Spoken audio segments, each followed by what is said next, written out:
Lecture de la deuxième lettre de Saint Pierre apôtre. Bien-aimés, ce n'est pas en ayant recours à des récits imaginaires sophistiqués que nous vous avons fait connaître la puissance et la venue de notre Seigneur Jésus-Christ, mais c'est pour avoir été les témoins oculaires de sa grandeur. Car il a reçu de Dieu le Père l'honneur et la gloire, quand depuis la gloire magnifique lui parvint une voix qui disait « Celui-ci est mon Fils, mon bien-aimé, en lui j'ai toute ma joie. » Cette voix venant du ciel, nous l'avons nous-mêmes entendue quand nous étions avec lui sur la montagne sainte. Et ainsi se confirme pour nous la parole prophétique.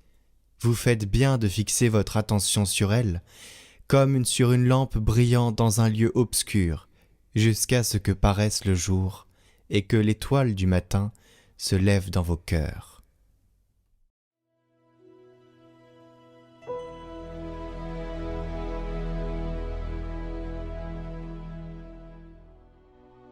Seigneur, tu es roi, le Très-Haut sur toute la terre. Le Seigneur est roi, exulte la terre, joie pour les îles sans nombre. Ténèbres et nuées l'entourent, justice et droit sont l'appui de son trône. Quand ses éclairs illuminèrent le monde, la terre le vit et s'affola. Les montagnes fondaient comme cire devant le Seigneur, devant le Maître de toute la terre. Les cieux ont proclamé sa justice, et tous les peuples ont vu sa gloire. Tu es, Seigneur, le Très-Haut sur toute la terre, tu domines de haut tous les dieux.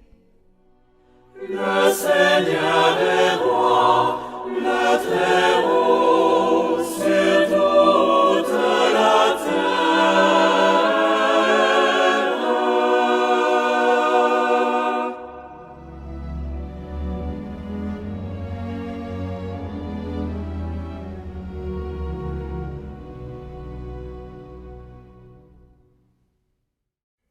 Évangile de Jésus-Christ selon saint Matthieu.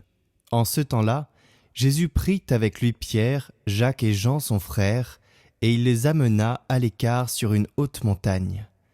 Il fut transfiguré devant eux.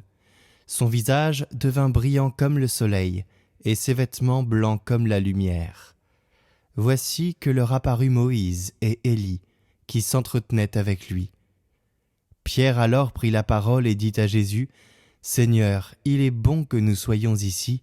Si tu le veux, je vais dresser ici 3 tentes, une pour toi, une pour Moïse et une pour Élie. » Il parlait encore, lorsqu'une nuée lumineuse les couvrit de son ombre. Et voici que de la nuée une voix disait : « Celui-ci est mon Fils, bien-aimé, en qui je trouve ma joie. Écoutez-le. » Quand ils entendirent cela, les disciples tombèrent face contre terre et furent saisis d'une grande crainte.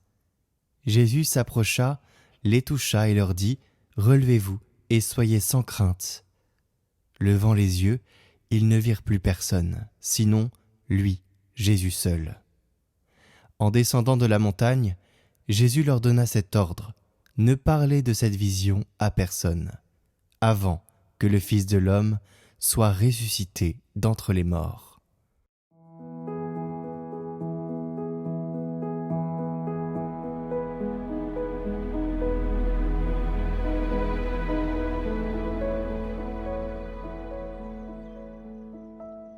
Vous sortez d'un dîner ou d'un mariage et vous discutez un petit peu avec une personne qui était pas si loin de vous sur la manière dont elle a vécu la soirée. Et là, vous vous rendez compte, avec stupéfaction, que vous n'avez pas vécu la même soirée. C'est exactement ce qui se passe en revenant de la montagne du Tabor. Pierre, Jacques et Jean étaient là, même montagne, même moment, même Jésus, et pourtant, quand ils se racontent un petit peu ce qu'ils ont ressenti ou ce qu'ils ont compris, ça n'a rien à voir. Et la preuve, c'est que quand ils en parlent après dans leurs écrits, ils disent des choses très différentes. L'épître de Saint Pierre nous dit « Nous avons été témoins de sa grandeur ». Saint Pierre est marqué par la majesté, par l'éblouissement. C'est lui qui voulait dresser 3 tentes pour que ça dure, pour essayer que les choses continuent. Saint Jean écrit, lui, dans ses propres épîtres « Ce que nos yeux ont contemplé, ce que nos mains ont touché, cette gloire que nous avons approchée ».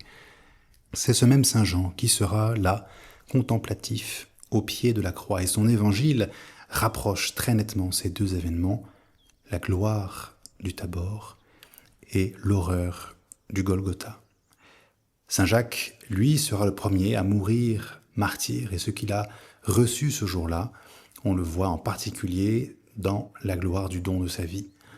3 hommes, Pierre, Jacques et Jean, 3 sortes d'écrits différents, 3 expériences pour un même moment. On n'a pas vécu la même soirée, on n'est pas monté sur la même montagne. Eh bien, c'est ce que nous allons vivre aujourd'hui. Vous êtes peut-être à côté de quelqu'un en train d'écouter ce podcast aujourd'hui, peut-être pas, mais imaginez les milliers de personnes qui, en même temps que vous, sont en train de méditer sur l'évangile de la transfiguration. Imaginez les milliers de réactions différentes, de vies qui se sont senties touchées ou rejointes par tel ou tel aspect du mystère. Et nous sommes là tous en communion, d'écoute d'un mystère commun, mais qui nous rejoint tous de façon bien différente. Et il n'y a évidemment aucun problème avec ça. Le mystère du Christ est trop grand pour qu'un seul regard suffise ou une seule parole suffise à le résumer. Et donc nous ne vivons pas l'évangile comme notre voisin. Ça n'était pas le cas du temps de Pierre, Jacques et Jean, et ça n'est pas encore le cas aujourd'hui. Ce qui est étonnant dans cette scène, et ce qui fait que les interprétations sont tellement diverses, c'est qu'elle réunit 2 extrêmes qu'on aurait tendance à séparer. On aurait tendance à mettre pour aujourd'hui la question de la splendeur de la divinité, de la gloire de Dieu, du vêtement comme la lumière, et tout à fait de l'autre côté de la vie de Jésus, la passion, la mort, l'obscurité et la croix. Or, ces 2 événements sont là ensemble. Et Jésus annonce sa passion et est glorifié sur la montagne à quelques versets d'écart. La tradition patristique et homilétique a toujours réuni ces 2 scènes. Alors essayons de le comprendre de façon un petit peu simple. Vous imaginez une lumière extrêmement forte qui rentre dans une pièce. Eh bien, elle ne rend pas forcément tout très beau. Par contre, elle révèle absolument tout. Elle montre ce qui est caché dans l'ombre. Elle montre ce qui n'est pas encore prêt à être glorifié. Les aspérités sur les murs qui font un peu d'ombre à la lumière qui n'arrive pas à passer. Bref, cette lumière fait mal parce qu'elle est vraie et qu'elle illumine absolument tout. Et si Pierre, Jacques et Jean tombent face contre terre, ce n'est pas qu'ils ont mal aux yeux, mais c'est qu'ils ont une conscience soudaine de leur propre insuffisance devant la sainteté de Dieu. Cette lumière n'est pas tellement violente en fait, c'est vraiment l'écart entre mes ténèbres et la lumière qui fait qu'elle m'apparaît difficile. Saint Thomas d'Aquin prend souvent l'exemple de la chouette ou du hibou qui n'est pas taillé pour vivre dans la lumière du jour et qui a besoin de s'habituer très longtemps avant de pouvoir voir quelque chose. Eh bien nous aussi, même si nous sommes faits pour le ciel, notre condition de pécheur ne nous rend pas aussi bien taillés que cela pour pouvoir recevoir la lumière de Dieu. Et donc, pour nous amener à cette lumière de la transfiguration, eh bien cette lumière, cette beauté absolue de Dieu va se manifester dans un dépouillement encore plus total, non pas malgré le péché ou la souffrance des hommes, mais dans le péché et dans la souffrance des hommes. Et c'est le grand mystère, et c'est la grande beauté de la croix. Cette croix n'est pas l'échec du mont Tabor, une lumière qui n'aurait pas réussi à rejoindre les hommes.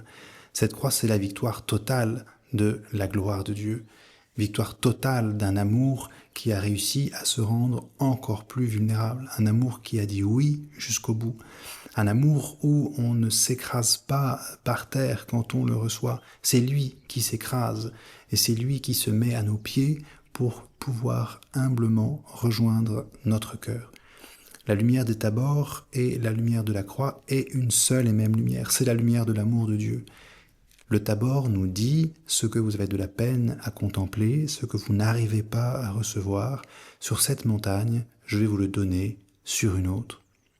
Et donc devant l'évangile de la transfiguration, si je me sens un peu inadapté, comme Pierre, Jacques et Jean, je ne sais pas ce que j'aurais fait à leur place, tant mieux, c'est la leçon du jour. Mais cette leçon ne peut pas s'arrêter là.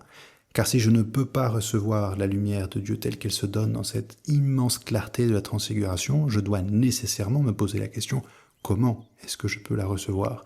Et ce « comment », Jésus a répondu avant nous. Il a répondu pour nous. Tes yeux ne sont pas capables de recevoir ma lumière. eh bien ouvre ton cœur et dans son obscurité, je vais, goutte par goutte, diffuser la lumière de mon amour. Notre incapacité à recevoir la lumière de la transfiguration ne doit pas nous arrêter là, en haut de cette montagne, désemparés. Elle doit nous donner envie de courir sur cette autre montagne où la lumière s'est faite encore plus accessible, de regarder et de contempler le Seigneur dans sa gloire, crucifié sur le bois, dans sa gloire, d'un amour infini qui se donne entièrement pour que nous puissions enfin le rejoindre pour l'éternité.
Tout de suite, votre parcours d'été, l'art d'aimer Jésus.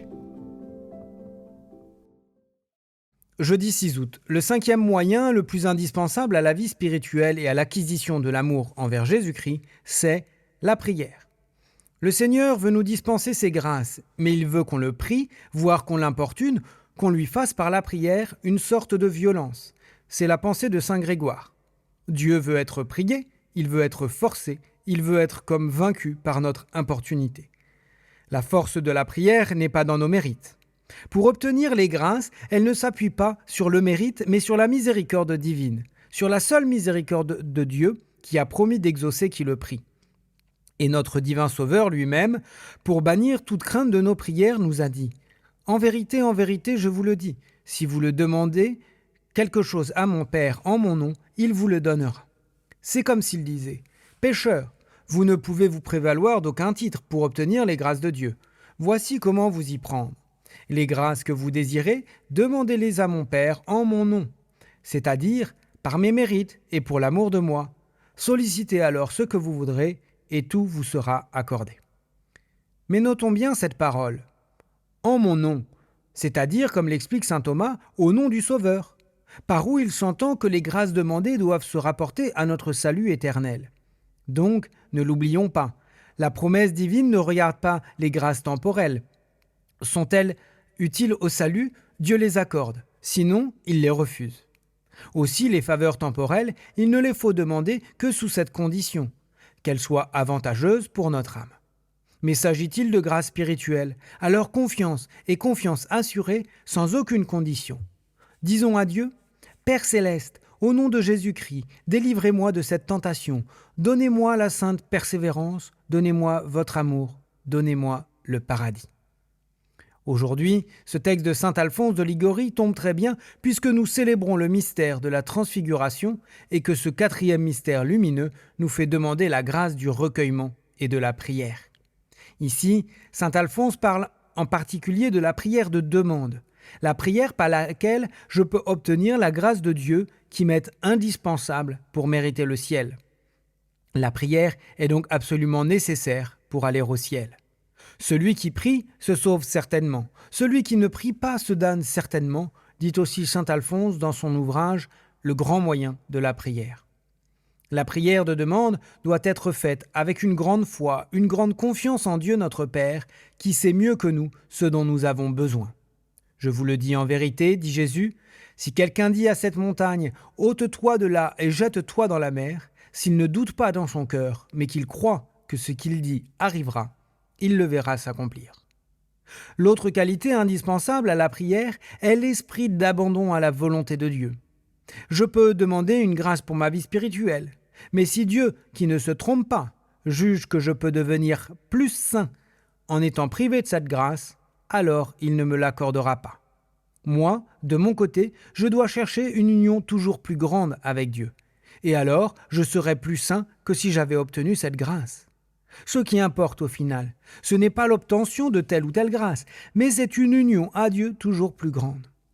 Il nous faut toujours prier, comme Jésus, lorsque nous demandons quelque chose. « Père, s'il est possible que telle ou telle chose m'arrive ou ne m'arrive pas, mais surtout, que votre volonté soit faite et non la mienne. » Prenez aujourd'hui quelques minutes pour réciter lentement et méditer un Notre Père. Prions avec saint Alphonse pour demander de comprendre intimement l'importance de la prière. Ô Dieu de tout amour, ô Seigneur des cieux d'en haut, vos traits sont si doux, si gracieux à regarder qu'un seul regard serait une béatitude ineffable. Vous êtes béni, vous êtes le seul, l'unique qui peut combler mon cœur de son amour.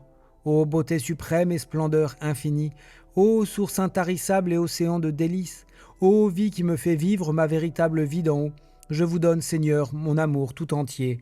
Amen.